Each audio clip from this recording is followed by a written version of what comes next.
What's up, trade crew? Welcome back to HVAC R&D, hosted by Ryden Atzenhofer. If we thought it was hot in North Carolina last week, well, this week Jesus said hold my wine, because it's a little toasty down here. So let's get it, y'all.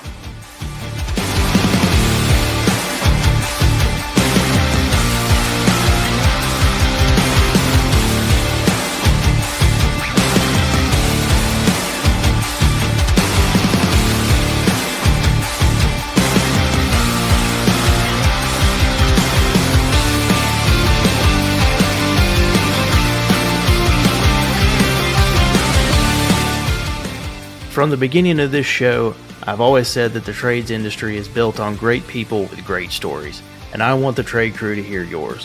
Whether you're in the field turning a wrench or running duct, building a trades empire from your office, working the distribution counter, grinding a sales territory, repping or working for a manufacturer, or anywhere in between, HVAC R&D is the show about the power of conversation, collaboration over competition, and sharing real conversations from every corner of the trades community.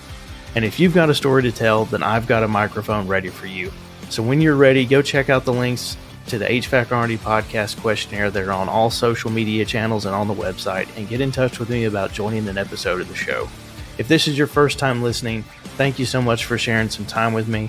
If you're coming back show after show, thank you for helping me continue to make this dream of highlighting our trades a reality. Please make sure to smash the like and subscribe buttons on any and all streaming and social platforms where you follow the show, and please share with your friends and trade crew. If you aren't following the show, you can find me on Instagram and TikTok at HVAC.R&D, and on LinkedIn, Facebook, and TradeHounds as the HVAC R&D podcast. Please make sure to go check out HVACRnd.com and visit the swag shop for some cool merch and some Cajun Joe's Bayou Spice, and then check out the vendor hub for discounts on BetterHelp, Chirp, Service Titan, and my newest partner, SkillCat. So trade crew, today we are joined by Justin Heller. He is the HVAC Install Lead with 6 years in the trenches and a passion for all things mechanical. From motorcycles to MiniSplits, he brings the same energy and intensity, and he's not afraid to speak on where the trade's headed. So let's get into it, brother. Justin, welcome to the show. Thanks for having me, man. I appreciate it. Yeah, absolutely. We are trying a new hybrid recording style, so we will see how it works. If it works well, hell, I might have a whole new list of guests. You never know. But like we said, where there's a will and an HVAC service tech, we will find a way. That's right. So what's been going on in your world lately besides the heat? Yeah, the heat this past week has been pretty brutal, and it's I've been up in an attic the whole week, so I've been feeling it. But other than that, man, we recently welcomed our daughter into the world this past December, so it's been we have a 6-year-old now, and well, now she's about to be also a 6-month-old. So it's been a little wild, you know what I mean? A lot of adjustments, but we've gotten through it, and just a lot of family time, man. Honestly, just enjoying time at home. We're about to I'm about to go on my first vacation actually tomorrow after work. I haven't gone on vacation in probably, I can't even tell you, man, probably like 7 years. It's been a while. I mean, I've gone on like weekend trips, but I'm about to go on my first vacation for a couple days, not like crazy long, till like the middle of next week. So, and I don't usually take off of work, so I gotta learn to vacate when I actually go on vacation. You know what I mean? Sometimes I can bring work home too much, So, other than that, man, just working and doing my thing. I can definitely relate with the bringing work home a little bit too much and not taking enough vacations.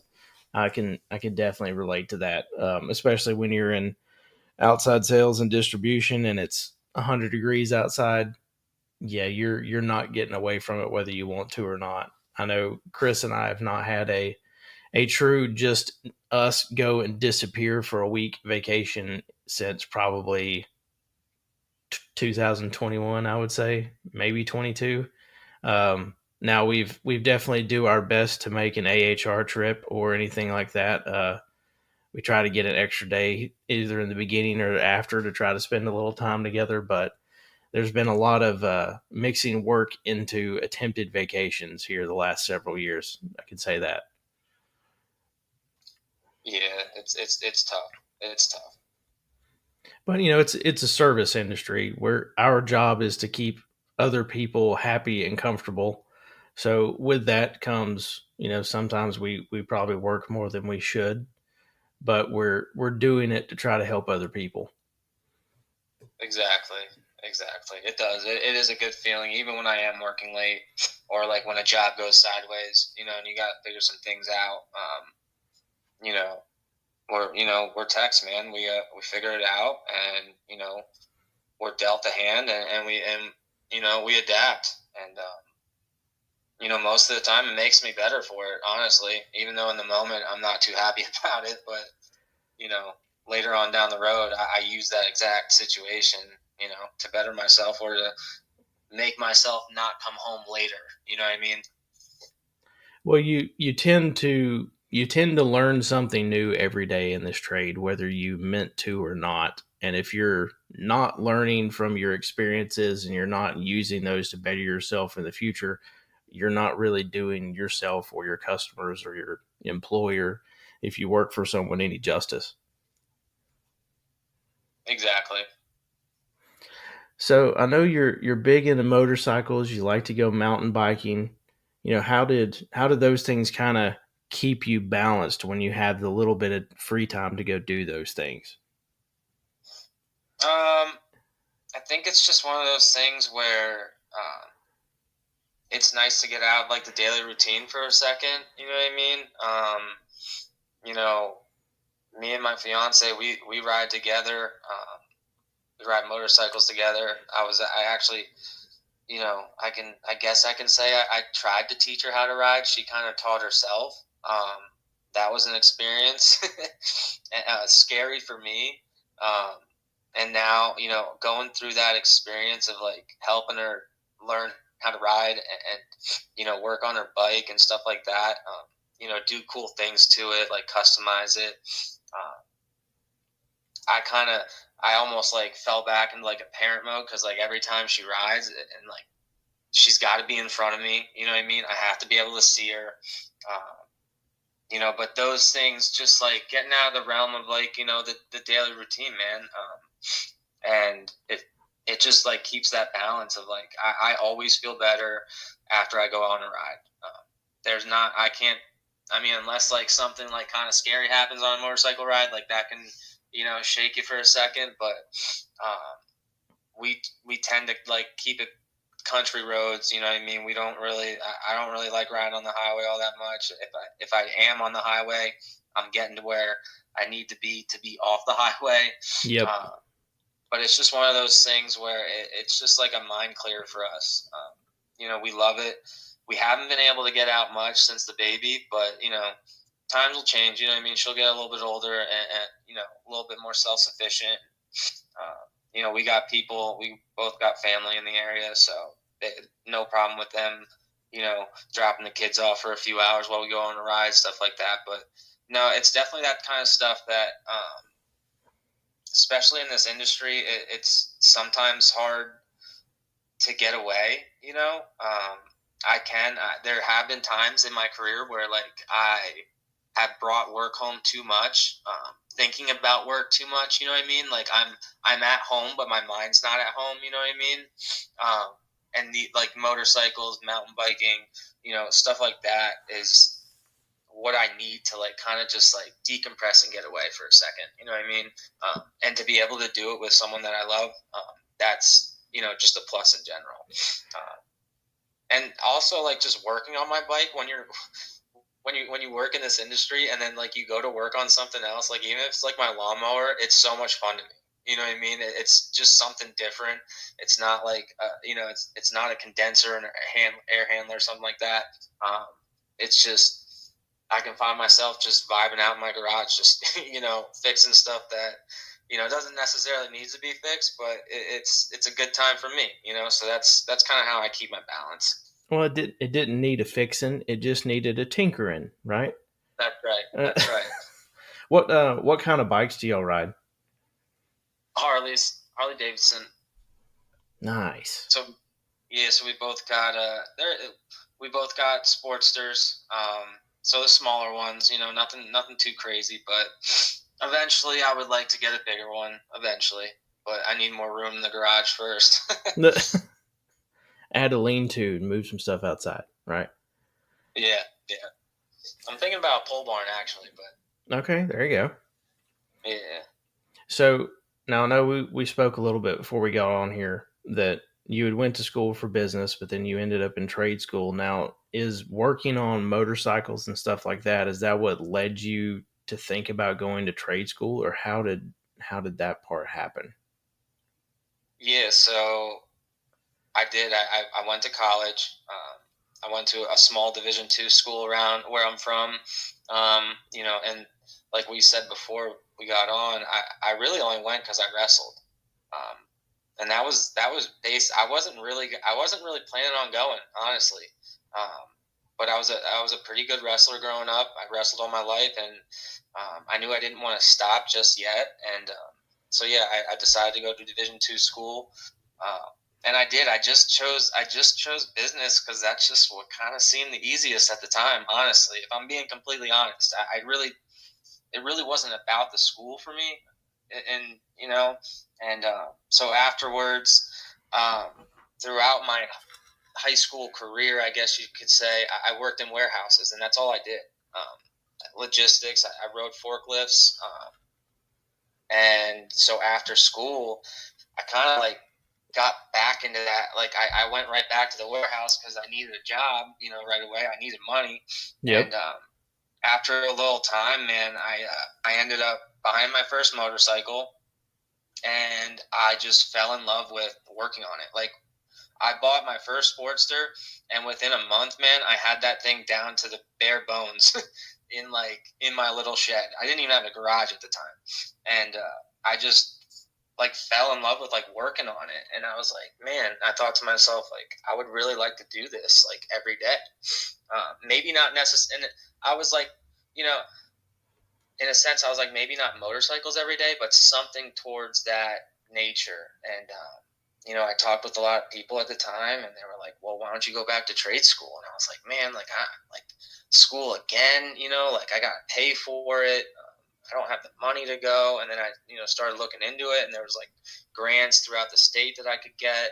I ended up having to pay still like money, but I got a couple decent grants to go, and I had a few trades in mind. Like I was thinking about welding, I was thinking about plumbing, and then I thought about HVAC. And the one thing that really, I was looking for like reliability at the time. You know what I mean? Like I wanted a job that I knew I would have like basically for the rest of my life. Yep.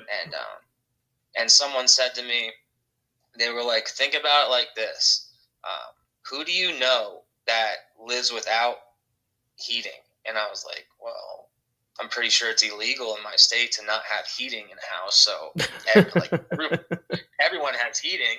And they were like, well, who do you know that doesn't live without AC anymore? And there's only like a couple people, like off the top of my head, that I know that don't have AC. I'm like, all right, like I'm pretty much sold. I get what you're saying. And this was like an older guy that, a mentor in my life that I really look up to. And yeah, man, I went, and I'll be honest, I was scared shitless because it was a trade school that actually high school kids went to, but they allowed adults to go. And so I was a full-time adult student in a classroom with like 14 to 17-year-old kids. And I was like, there was only two other adult students there. So it was definitely an experience, man. And like I just fell in love with it. And it was actually like, it was an experience where like I was a little bit older than these kids. I wasn't like crazy much older, but I was old enough to like, I had experience in life, and like a lot of things happened throughout that time that I graduated college and I went to trade school. And so I was able to kind of like, guide these kids like, hey man, like, you're making a really good choice right now. Like stick with this. Like this is like I don't, because that when you're like 14 to 17, man, you're not really thinking about that kind of stuff, honestly. And No, like you're some of not at them weren't. all. Not at all. Yeah, Because and you need, unfortunately, when you're 17 to 8, 14 to 17, 18, you're also, your outside influences, a lot of times you're listening more to than parents or anybody else, because you think you know better than everybody. So them hearing that they should probably stick with this from someone that is a little bit older than them, they probably looked at you as a positive mentor even before you realized you were being a mentor to stay in it. I'm curious how many of those kids really did stick with it and got placed later afterwards. actually, a lot of them did because my my one of my like my mentor, I would say, in HVAC is my trade school teacher. I still ride motorcycles with him till this day. We live in the same town, and we don't get out as often as we would like to, but every time we do, it's just so nice to talk to someone. Just about everything that's going on in the industry. He keeps up with everything, but yeah, he has a dinner every year, and he invites all the past graduates to come. And the That's awesome. past couple years, I haven't been able to go because I was stuck on calls. I was stuck on a job. I planned on going, but I had to get things up and running and stuff like that. And it actually just happened like a couple weeks ago. So it's always at that time where like it starts to get hot and things start picking up. But yeah, a lot of them. I mean, some of them do go into different avenues, different trades, but most of them, man, they're still doing HVAC, and it's great to see. They all pull up in their company vans and stuff like that, and it's a cool thing to like kind of witness. You know what I mean? Seeing them. Some of them look completely different. There's some I don't even recognize. They're like, "Hey, what's up, Justin?" I'm like, "Wait, who are you?" And they're like, "So and so." I'm like, "Oh my goodness, dude! Like you grew up." I was going to say, "Oh, you grew up. Who are you?" Yeah. I know that feeling completely. Yeah. So, how did let's go back to as you started trade school. So, how did your experiences in deciding to break down motorcycles and deal with mechanical things, how did that translate once you got into tech school, and did it help you kind of start to pick things up quicker because you already had a mechanical mind in a way, so now you're just having to apply those principles and things you understand but in a different aspect? Yeah, it was definitely different. I remember like my first week in trade school, and I literally thought to myself, I was like, "Oh my God, what did I get myself into?" Because I didn't, at the time, you kind of when you go into it, you're just like, "Oh, heating and cooling, like okay, like it seems interesting, but like how much is there to it?" And then you get to it, and you're like, "Oh my goodness, dude, this is." Like I remember like getting all the books and stuff. I had to get like an electrical book. I'm like, wait, like I don't want to be an electrician, but heads up, like you're basically going to be. Yep. You're doing a little bit of plumbing. You're doing like it's a little bit of all of it, man. And so I wouldn't say like other than like maybe like the low voltage side of it, my like that can like overlap into motorcycles and stuff, but a lot of it was just like working with my hands, you know what I mean? Just like getting dirty, figuring stuff out. And that's kind of, and it just built from that, man. It just snowballed. And once I realized like how much actually goes into it, like I said before, I realized at that time, like I really like to learn. You know what I mean? Like I really enjoy learning. Uh, and I can't say I did back in the day. Like that kind of transpired through me becoming more mature. Growing up a little, like figuring things out in life. And yeah, so it kind of led me to where I am today. Like I still have that Sportster, man, and I tell Elaine all the time, like I'm never selling it, never selling that bike. It has too much like sentimental value to me, because it really changed my life, man. It really did. Like if I could talk to like my younger self, like before going to trade school, I would have done it, 5 years earlier. You know what I mean? I would have done it in high school if I could, you know? Well, and I'm glad that we're finally starting to see high schools and a lot of places are finally starting to embrace bringing it back. And there's a lot of dual enrollment stuff that's starting to happen again, thankfully. I actually just found out on the call I was on this afternoon that made me late to us doing this that one of our lead technical trainers was a judge at Skills USA down in Atlanta last week.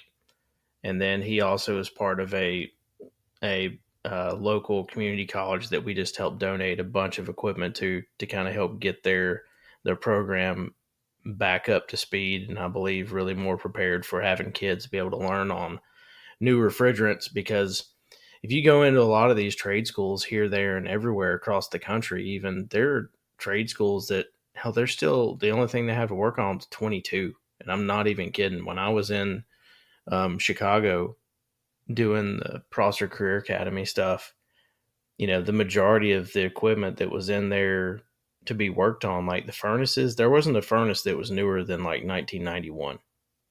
It's all 80s. They didn't even have a condensing furnace to work on. And this is in Chicago. There's a boatload of condensing furnaces in Chicago that these kids may go work on at some point. They need to know how to work on it. All the ACs were 22, except for maybe one, but most of them didn't even work anymore because they had just been trained on for so many years. They were quite literally falling apart. Because in some cases, you can only bolt it on and bolt it off so many times. No matter what you do, it's going to fall apart.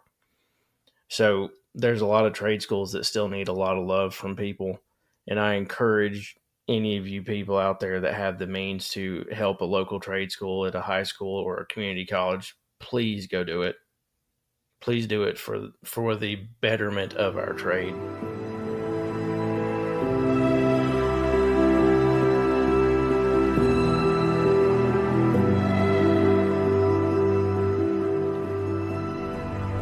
Since 1961, JP Lamborn Company has been the name behind some of the best flexible duct products in the business. A third-generation family-owned company that built its legacy on integrity, innovation, and service. That same spirit drives them today, with antimicrobial technology, top-tier materials, and a relentless focus on quality. When contractors need a product they can stand behind, JPL delivers. It's more than just flex duct, it's peace of mind. JPL, the name you know, the quality you trust, and the flex that delivers. Yeah, I was very grateful, or I should say very lucky to like the trade school I went to. It's actually a county over from where I live. So I had to drive a little. It was a bit of a drive. It wasn't like crazy, but I hear like other kids that went to like a trade school in my county, and like the stuff that they worked on, and I was like, that's it. You know what I mean? Like, you've never seen this before, or before they, after they got out of school and stuff like that. But yeah, I was very lucky to, kind of, it just fell into place. But the only thing I didn't work on really when I was in trade school was combi boilers. That was it. Oh, okay. We even dabbled in like, freezers, like rack systems and stuff. Like, I don't work on them every day, and I only worked on them in trade school, and I can't tell you that like I actually know how to work on them. But but those were the experience. You know what I mean? I remember working on that thing for like a week straight, had no clue what I was doing, but just being able to like kind of toy around with it, man. Like try and figure things out, wire things up, follow wiring diagrams, stuff like that. Those were the types of experiences that like kind of like when I got out, kind of like stood me apart from the rest of other people getting out, or like stood me apart from someone that we had the same amount of time in the trade. You know what I mean? But I knew a lot of stuff coming out of trade school, and can't tell you how grateful I am for that, man. But yeah, I think about that a lot, about how there's like I mean, I take out units all the time, man, and it's so easy just to drop it off at a school. You know what I mean? It's really not that hard. A lot of my one of my supervisors is still involved with the school, and he drops stuff off all the time. He's more of a plumber, but you know, even so, if it's helping out anyone, I totally agree. Well, and I'm actually really glad to hear that you guys do that, because there's a lot of people that would never even thought about, taking a system they took out to a school just to see if they could potentially use it, or even if they could even use the control boards or something off of it, because the compressor may be shot, but if the control board still works, you could build a training board with an old control board that just lets guys learn how to troubleshoot something different, because they're going to see all kinds of stuff in the field. And half the time, if everything in the lab they're training on is all just one brand or all just one thing, we all know there's umpteen different brands out there, and you're going to see something different every single day. Yeah, it's I mean, just for an example, dude, like I did a compressor swap while I was in trade school. Like I took a train compressor, and just put it in some random unit, and it was so awesome to actually like see it work. You know what I mean? And that wouldn't be possible if it wasn't for companies in that area. They donated stuff all the time. They would come like every month with just like random things, and we would just get our hands on it. Like half the time we didn't really know what we were looking at. I mean, now I do, but at the time, like that's what plants the seed, man, and just it keeps things interesting too. It was cool to like Frankenstein a system together. Like, no, not many people can say they did that in trade school. You know what I mean? And like I contribute that to my teacher as well. Like, who I still, like I said, I talk to this day. Like he has a passion for it, man, and he's about to retire, and it's sad because like I tell him, like, dude, like, you can't retire yet. Like, you still got work to do. Like, you got work to do. And he's like, no, no, my time's done, man. And he just wants to chill and hang out. And he deserves it. He deserves it. But What do you think has been the most humbling moment in your journey so far? And I guess most rewarding at the same time. humbling moment. Probably like, so I started out in service, which is kind of like backwards to what everyone I hear starts out in install, It's as a true. helper. It's true. And because my teacher in trade school, was named Mr. Danner, the legend. I call him the legend, and he was a big service guy. So I learned a lot of like service while I was in trade school, a lot of troubleshooting, and he was one of those guys that would not give me the answer. He wouldn't even lead me in the right way. He would say, "Here's the problem." He would act as the customer. "Here's the problem. This is what's going on. Go figure it out." And I would spend days trying to figure it out.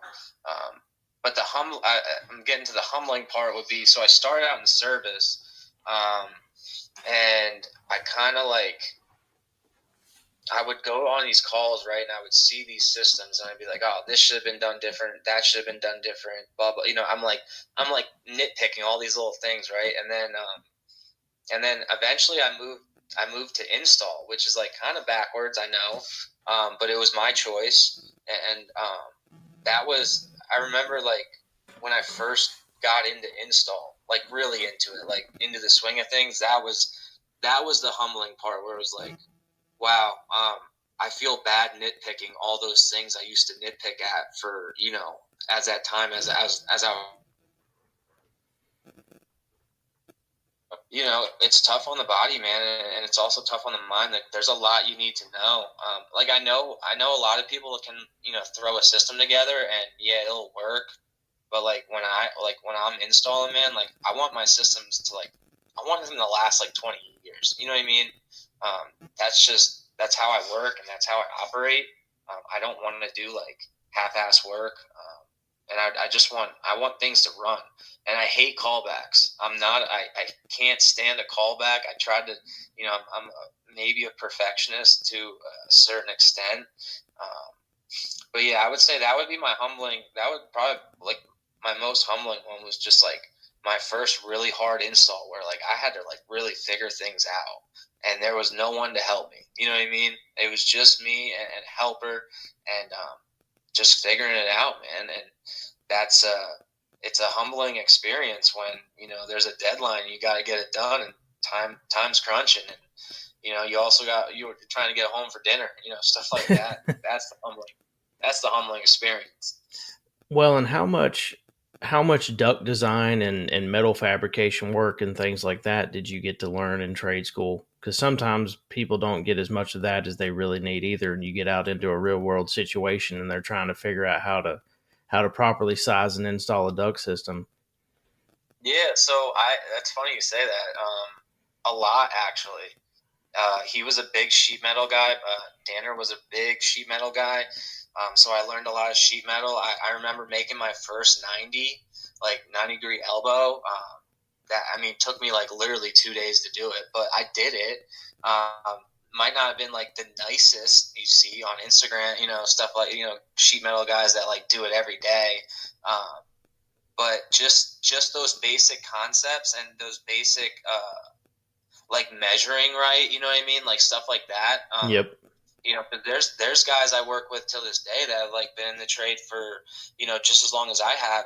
And they're like, yo, how do you make a transition like that? And it's, for me, it's hard to teach, you know what I mean? I'm trying to like get better at that, like teaching other people. But yeah, we got a lot.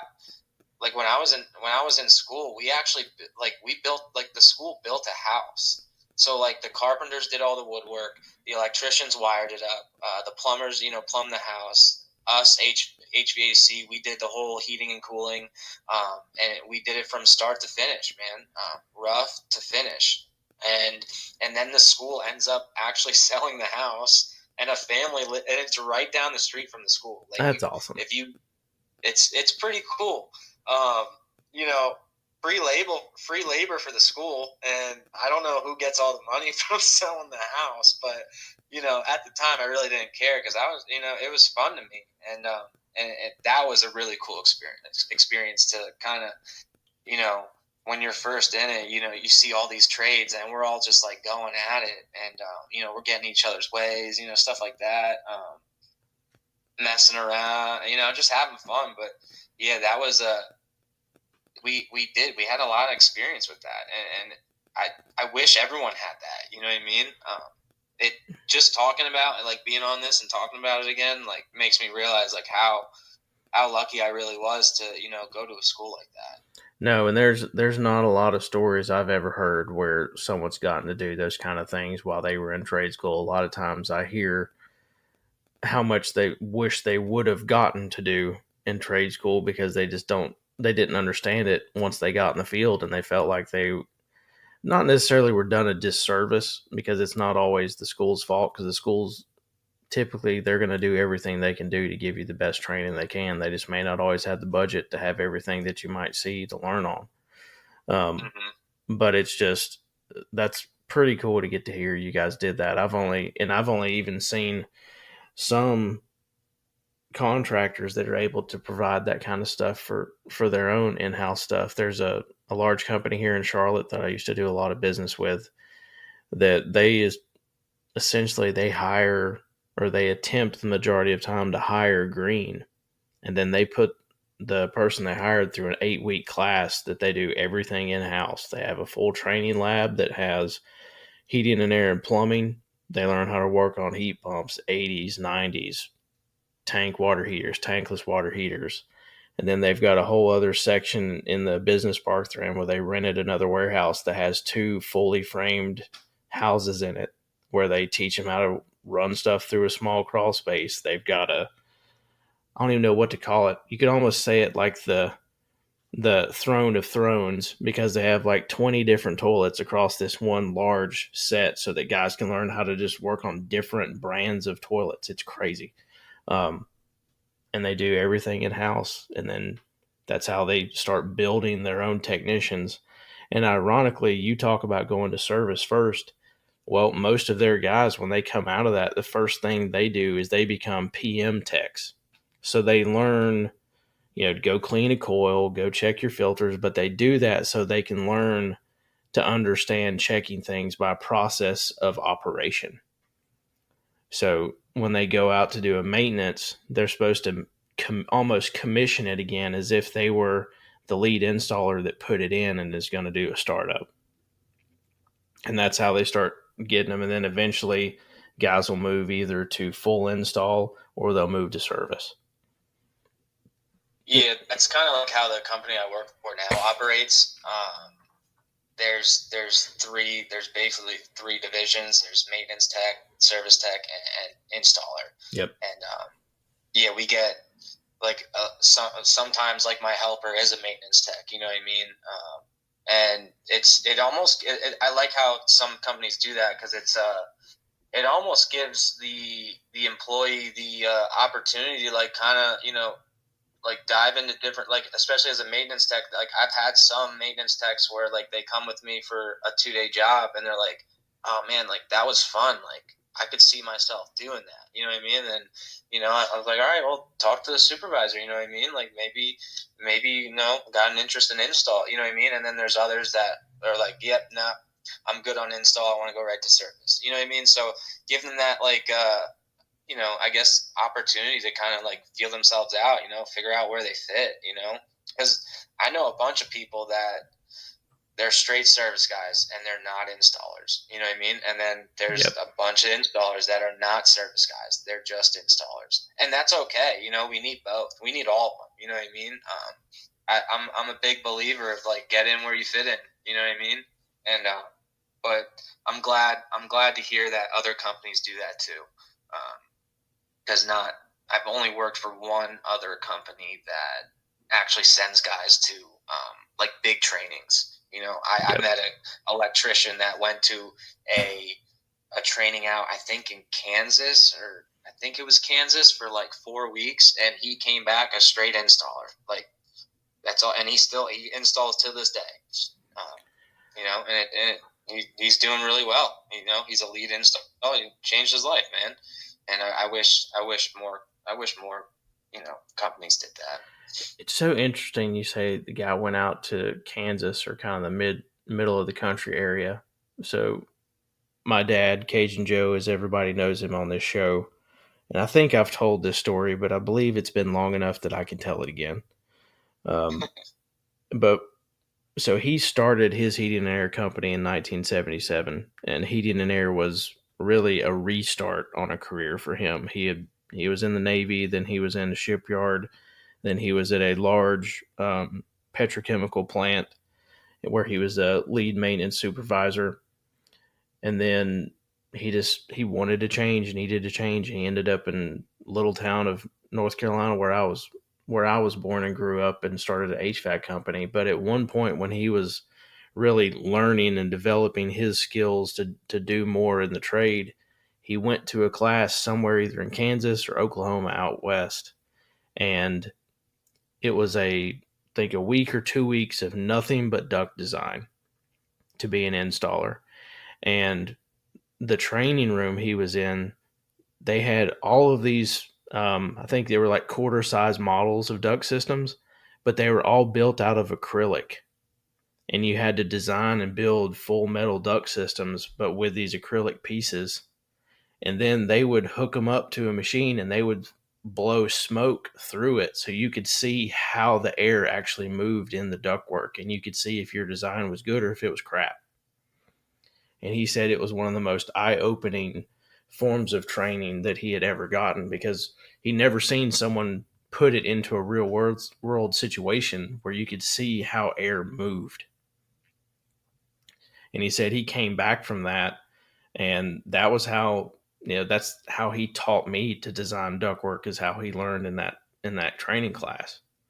And to this day, anytime I walk into a job, whether I mean to or not, my head immediately goes to just every single principle he drilled into the back of my skull with, this is how you design ductwork and this is how you don't. And you can use flex, but you're going to use it right or you're not going to use it. Yeah. That's interesting, because I've actually been I've actually been thinking about paying out of pocket, like my own pocket, to take like exactly what you said, like a duct design class.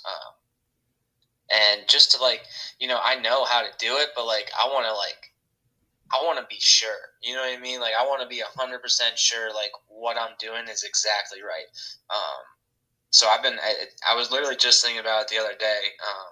Because I actually did a system at my mom and stepdad's house. They just bought a house, and their unit was so old, and it didn't work. So I did the whole thing. I put a botch in. I think I had a video, and I think I even tagged you in it. I think you And did. yeah, and I mean, it turned out great, man. But one thing, there's a couple, just nothing. It works. Heats and cools the house great.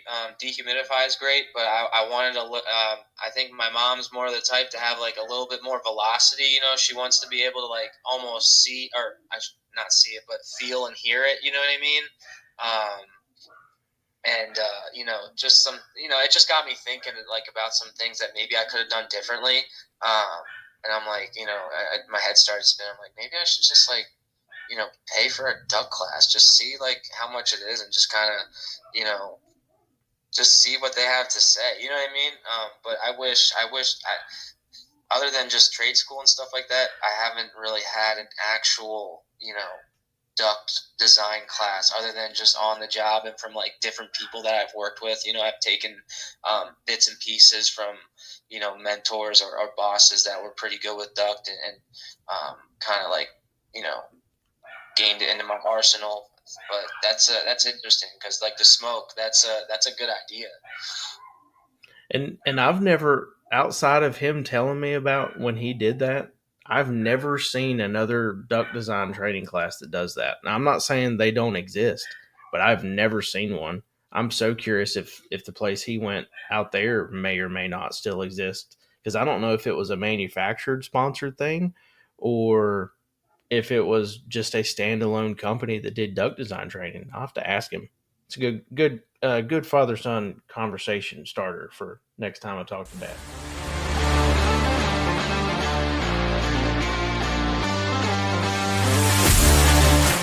What's up, trade crew? You've heard the buzz. You've seen the press gang at every single AHR. Contractors across the country are ditching their torches for RLS press fittings, and they're not looking back. Why? Because RLS lets you finish faster, safer, and cleaner. From rooftops to mechanical rooms, crawl spaces, and attics, it's a press and go solution that's leak tested, UL recognized, and proudly made in America. Make the switch to RLS and take the heat out of your installs, literally. RLS, rapid locking system, press forward and press on.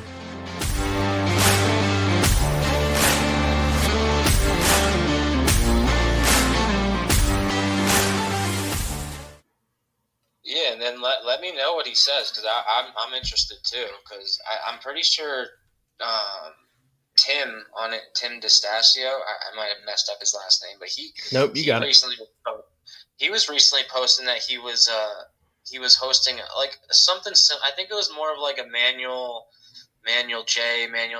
like kind of like load calc. I don't necessarily know. I could be wrong. It might have been duct design too, but I wish I now he was doing that like a couple weeks ago, maybe a month ago. I wish I probably would have just bit the bull and paid for it just to see what it was about. But yeah, let me know what he says then. I will, and I'm sure, I know Tim will do more stuff. I actually tried to, since he lives in North Carolina too. He lives down in the Wilmington area, about 3.5 hours from me. And I tried to connect with him a couple of weeks ago when I was down there to see some customers, and I've got to go back in a few weeks, and I'm gonna attempt again to see if he and I can get together and do something. Because I mean, there's no point in if we're in the same state and we get the chance to do something together, why the hell not? Yeah, exactly.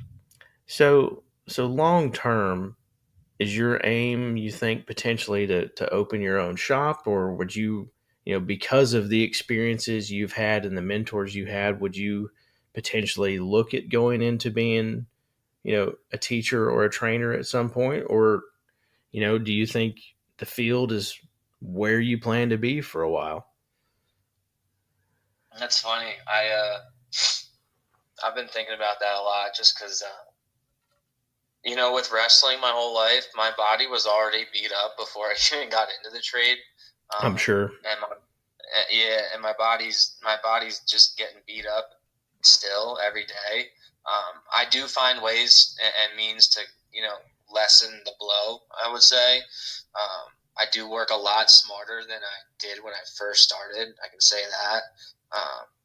But teaching is definitely something that if I were to get better at it, you know what I mean?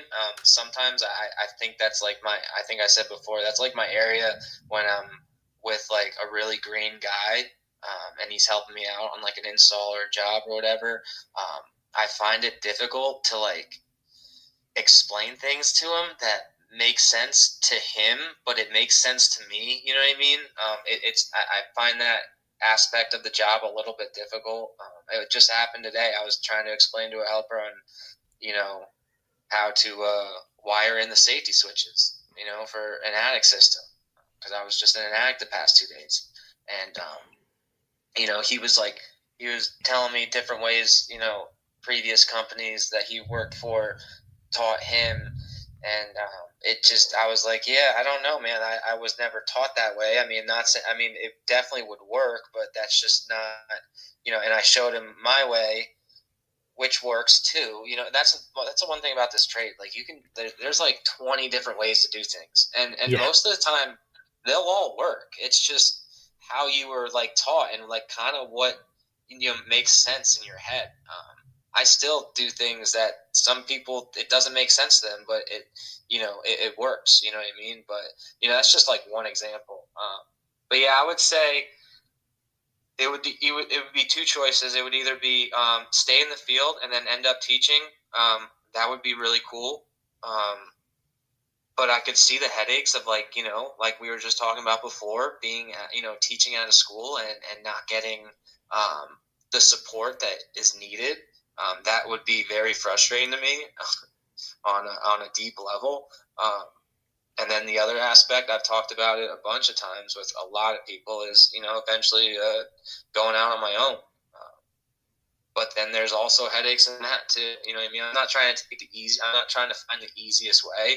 I am. I don't want a lot of stress, and I know owning my own business would be very stressful to a certain extent.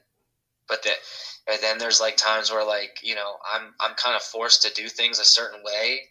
Especially when you work for a company, it's I have a lot of freedom. I'm grateful for that. I do have a lot of freedom on my jobs. If I think something should be done a certain way, I have I have the go ahead to run out and grab things that I need, and it's no questions asked. You know what I mean?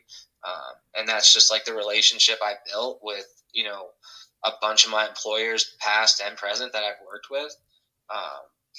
But and then but that gets my wheels spinning. Where like I feel like I could do it, dude. I do. I feel like I could do it.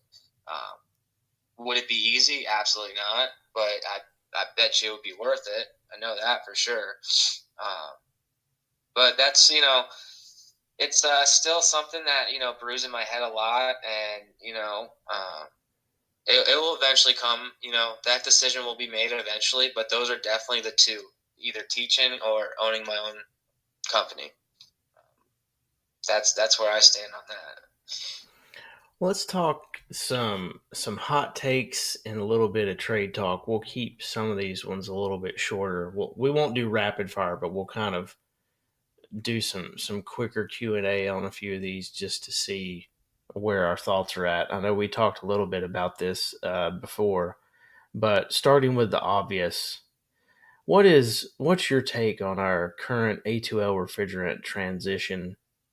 And do you think it's been handled well, or what are your thoughts? What are your frustrations? Kind of where do you guys stand with it at this moment? We're half a year into this initial change, and we've seen hiccup after hiccup. So I'm curious kind of where you guys are at in your market. I think it was definitely overhyped a little bit. I have yet to talked to someone, at least in my area, I've yet to talk to someone that is doing like something crazy where they're recovering the factory charge out of an A2L system and putting 410 in because they can't get the A2L refrigerant. None of that has happened around here. There was a time there where like our crews were splitting a jug, not like splitting it up, but like if, we would kind of plan our jobs out where, when one guy was finishing that day, like he needed the jug, and then, he would give it to the next crew the next day, until like we got the amount that we needed. But honestly, it hasn't been like crazy that bad. You know what I mean? It wasn't. It's still like when I look in the manuals, it's pretty much the same. Guidelines. There's nothing like. You still got to pull a good back. You still. Charge the system up pretty much the same way. It's not, there's, other than like different manufacturers doing different things. It really wasn't, it hasn't been like crazy bad. One thing is, our company started pressing since we started doing the A2L, which that's pretty cool. I don't mind pressing. It kind of, saves me from lugging a tank around, but other than teaching guys how to properly press and like properly prep a pipe, I did run into that once. I think I posted that on Instagram. That was a experience, but other than that, it hasn't been crazy. It really hasn't. It's been kind of normal, to be honest with you. No, and I think there's been a lot of overhype about how bad certain things were. Now there have been plenty of situations where guys needed gas and they just couldn't get it. I know it's happened. I've seen some contractors that they're even putting it on their customers' paperwork, telling the customer that they're going to pull 454 out or 32 out because they can't get it, and they're going to start their system up with 410. I've seen it happen. It's crazy. It's like, wow. Yeah. It's like, and I mean, it's like you're literally admitting on day one you're voiding their warranty on paper. Yeah. Like, how is this guy not going to get sued? Are you kidding me? He's like, yeah, once the refrigerant's more available, we'll come back and we'll recover 410 out of it and put in the proper refrigerant. Really? That's probably the craziest thing I've seen or heard of happening. And in most cases, if you've got the relationship with the distributor where you're buying equipment, they're going to do everything they can to get you a jug or two jugs when they can. And it's starting to get a little bit better, I think, over the next quarter, even though July is going to start being really the busiest time of the year. But it's starting to trickle in, and as it trickles in, I think price will come down some on refrigerant, because refrigerant always ebbs and flows. It's going to go up, it's going to go down. It's almost like trying to watch the stock market by the refrigerant, but you can. And I hate that there has been so much where they'll blame the manufacturer. They'll blame the distributor. They'll blame this. It's like, man, none of us predicted that this was going to be a problem. It is what it is. The one thing about this trade is that we have always had some form of adversity to overcome, no matter what type of transition we're going through. And this is not the last time we're going to see it. There's always going to be something that we're adjusting to or is changing, because that's just the nature of the trade. So, and I think the other thing that luckily, has been proven, that the overhype of it was not the craze that it is, where so many people saying that this refrigerant was just, going to cause fires and service techs are going to blow up and all this stuff. I've seen, the memes and everything that we saw for a year and a half before this stuff started coming out. I think honestly scared a lot of service guys, because they just didn't know what they were going to get into. And I think they're starting to learn now that it's really not that much different than what we were doing before. Yeah, it's really not. It's really like, it's the same thing. Like I almost overhyped myself when it started to happen. And then I remember putting in my first R32 system at my previous company, and I was like, when I was done, I was like, wait, that was it? Like, that was the same thing. Like, Yeah. it was the same thing, man. It really, I think it definitely was overhyped. And I mean, the only thing that we've been adjusting to is just how it operates, really. And like we were talking about, the whole, the stagnant refrigerant we were talking about before. It's Yep. like I said, we had a string of service techs come in saying that we had bad TXVs, like right off the rip, like right off startup. And I'm like, I don't know, man. Like that's where, and I was talking, I'm talking like it was like 6. And I'm like, dude, we have to start looking at like what we're not doing first. Like this, I mean, I get like maybe like a couple from factory, but it's like, it's that old saying, like it's not the TXV. Like there's got to be something else happening that, you know, um, that's going on. And then, like I said, I saw that video last night of Ty on HVAC nights, and it all made sense because it's been happening to me like for the past couple weeks where like I start up a system and I'm doing my commissioning and I'm watching the pressures, I'm watching the subcool and superheat, and I'm like, man, like my subcool's pretty low, but like I weighed this in perfectly. Like I mean, I got my tape measure out. I measured the line set, man. Like I weighed that in perfectly. Like maybe, then my head starts spinning. Like maybe, it came low from factory, stuff like that. Like, and then I start like, I start going over the whole job in my head. I'm like, did I do something wrong? And then,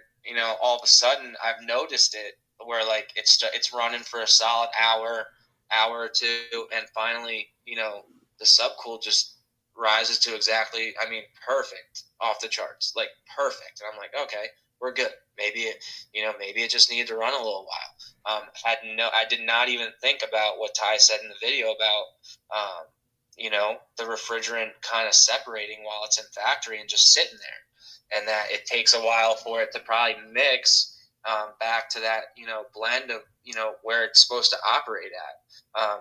And it's just little things like that, man, where like, that's what I'm getting used to, and that's it. It's not like anything, nothing's blowing up. No one's getting hurt, stuff like that. No, because I think no matter what happens in this trade, install best practices will always be the basis of anything we do. It might be a different gas and you've got to read pressures differently. You've got different subheat, subcool charts, but a subcool and subheating chart is a subcool and superheating chart. Sorry, I said subheat, subcool, but superheat, subcool. But a chart's a chart, and every refrigerant's got a chart. And if you learn how to read one, you can learn how to read the others. And as you evolve through different levels of the trade, all those things apply across the board. And you're gonna find things like, well, yeah, it's got to run a little bit. I mean, that's the same thing when you go and do an install. What do you tell the homeowner when you changed out a unit and now it's 95 degrees in the house because they hadn't had a system running for a week? You know what? It's going to take a little bit. You got to let it run. It's like it's going to run all night for a day, sometimes 2 days, depending on the environment you're in, but it's going to settle out. And I think it's kind of the same thing. You're putting this system into place, and the system's got to kind of learn itself as it turns on, as weird as it sounds.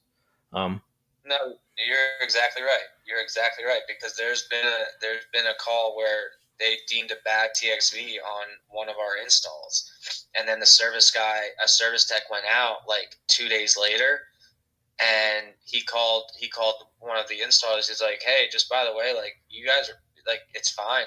It's like pressures are perfect, subcool's perfect. And then like I was actually with that installer that day, and he's like, Justin, I'm telling you, like this thing was acting nutty, like it wasn't right, blah blah blah. He's like, it had to be the TXV. I'm like, bro, you gotta trust the equipment, like your equipment, like your tools. Like if it's saying it's good, you know, leave it at that. Like it's not, that's one thing too I've learned is to kind of like trust your equipment, trust your tools. You can't be second, because if you start second guessing your tools and all that and stuff like that, man, you could be on a merry-go-round, on a call. Well, and it's really easy to blame something being bad if you've seen it go bad once before and the situation is even, 50% is similar. Like, oh, well, I was in a situation kind of like this. It was a bad TXV. I bet this thing's bad. There's so many times when your brain will make you jump to a conclusion, especially when it's summer and it's hot and you're trying to get from call to call to call because you're backed up all day. And it's just, you've got to sit down and process it, and you've got to treat every single diagnosis like you didn't do one before. Yeah. You have to give yourself a fresh mind, or you'll miss something simple and think it's something else.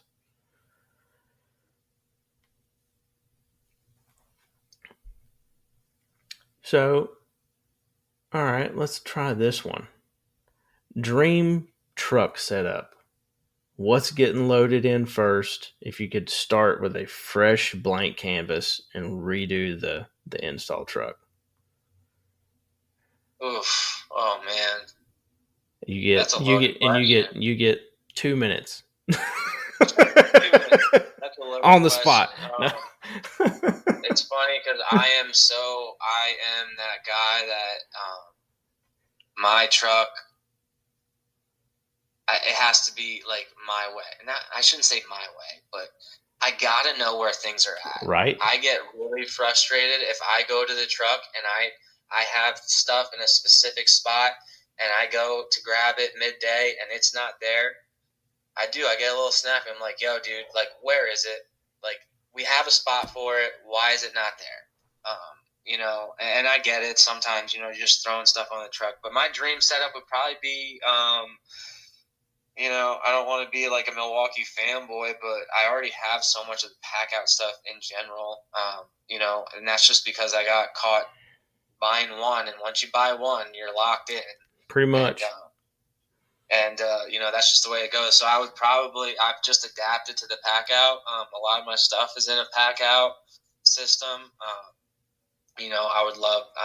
You see some of the trucks on Instagram, man, and like I would love to just put wood up and just do my own Milwaukee pack out system. And I'm a very efficient kind of guy. I like to be efficient. I would like all the heavy stuff. I hate when people put heavy stuff on the top shelves. It doesn't make any sense to me. No, it does not. It does not make sense at all. Shoulders, pulling a vacuum pump off the top shelf. That's like, I like the field piece ones, and they're pretty bulky, but I really like them. And so I'm always using that. And we always put it on the top shelf because there's no room on the floor for it. So stuff like that, just like being efficient with like how like I talked about before, trying to save my body too. Like just that lift, twice a day doing that, it starts to wear on me. So I would probably do that. I'll be a Milwaukee fanboy, and I would do a pack out system for sure. Well, and I saw it the other day. I actually sent it to HVAC Rach up in Canada because she and I ironically just talked about pack out stuff on the last show she and I did together. And I just saw their new like van racking system they're coming out with. I'll have to, if you hadn't seen it, I'll have to find the video and send it to you. Then you'll really fanboy out. No, I saw it. It's nuts. So it's pretty insane. So crawl space confession. What's that one story that just lives rent free in your memory as just either the nastiest, funniest, weirdest job site experience you've had? I was actually just talking to an old coworker about this one job, and it wasn't anything like nasty. Around here, a lot of the houses are pretty old, so I'm kind of used to like the nasty. You know what I mean? Yeah. I'm into boilers too. I do a lot of boilers, so like the amount of dirty basements that I've put boilers in, I'm just so used to it at this point. But this one job that we always like, I'm haunted by it, dude. I drive past the house still sometimes, and I'm just like, I can't believe we did that. And it was nothing that we did. It was a previous. We replaced over like 200 feet of line set in an old on an old mini split system. I shouldn't say old. It was pretty new. It was only like 2 years old. But they used the white line set, the white insulation, and all the line sets were leaking. And whoever installed it before, I mean, it was the nastiest mini split line set run you could possibly imagine. It was an old colonial house, 3 stories. There was one part where one part of it, we had to get a 40-foot extension ladder, and I told my boss, I'm like, I'm not doing it. Like, I'm not going up there. It was really sketchy. It was really unsafe. And the helper I was with, Sam, God bless him, he did it. He did that part. But we replaced probably over 200 feet of line set at this house. No joke. It went through the basement. It went up like through a patio kind of sunroom ordeal. Went to all sides of the house. But when I say it went through the basement, dude, it went through like all the joists in the base. It was just a horrible time, dude. And it was middle of the summer. And we were just talking about it the other day. It was just the worst job I've probably ever been on. And kicker to it, when we got done, it still wasn't holding pressure. Oh, jeez. So we found out it was actually an evaporator coil. One of the indoor heads was leaking in the coil. And I was so mad because I was like, what if that was the only thing that was leaking this whole time and no one, like, you know what I mean? Like, I just did all this for like nothing. And I was cursing. That's my confession. That was the worst probably job I've ever done. I didn't even video it. I didn't want no part of it. One last question. And this is kind of, I always like to talk a little bit about giving back and just being part of our community. So, you said when you did your questionnaire before the show that you embrace everything this trade throws at you. So how do you, and this is a great question when you think about being a trainer, how do you pass that kind of attitude and energy on to younger technicians, but also on to helpers that are assigned to you to help with your installs on a day-to-day basis? I'm a big believer in like lead by example. When I've just recently started with this company, I've been there for probably like going on like 6 months now, and I have a main helper. I shouldn't even say helper. He's a really good kid, and we started working together, and we work really well together. And he just noticed, and when I say lead by example, he noticed like the clean work I like to do. I like to make things look clean. I like to make them look good. And he would just be like, I would do something with like the copper line set and be like, man, like that looks awesome. Like I've never seen someone do that before. Like, how did you do that? And then I show him, and I try to explain to him like what I'm doing.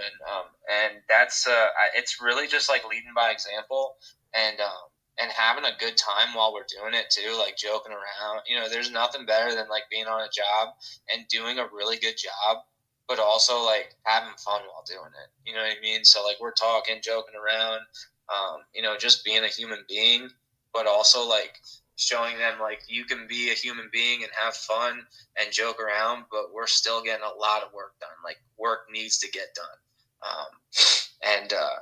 Just really leading by example and showing them like, what clean work looks like and like the right way to do things, just always make it look like, that was one thing that was taught to me was no matter what for an install, if it looks really good and if it looks really clean, if something's wrong with it at the end of the day, if something's wrong with it, 9 times out of 10, if it looks like a really clean job, the customer is not going to be like bad upset. But if it looks like crap and then something's wrong with it, the customer is going to be really upset. Yep.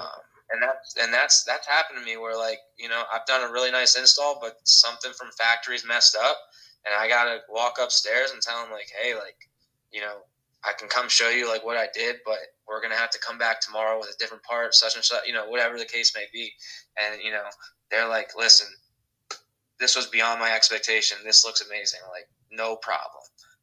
So, you know, just like little experiences like that, you know, lead by example, and just trying to inspire them to, you know, be a little bit better than the day before, you know, be a little bit cleaner than the prior job.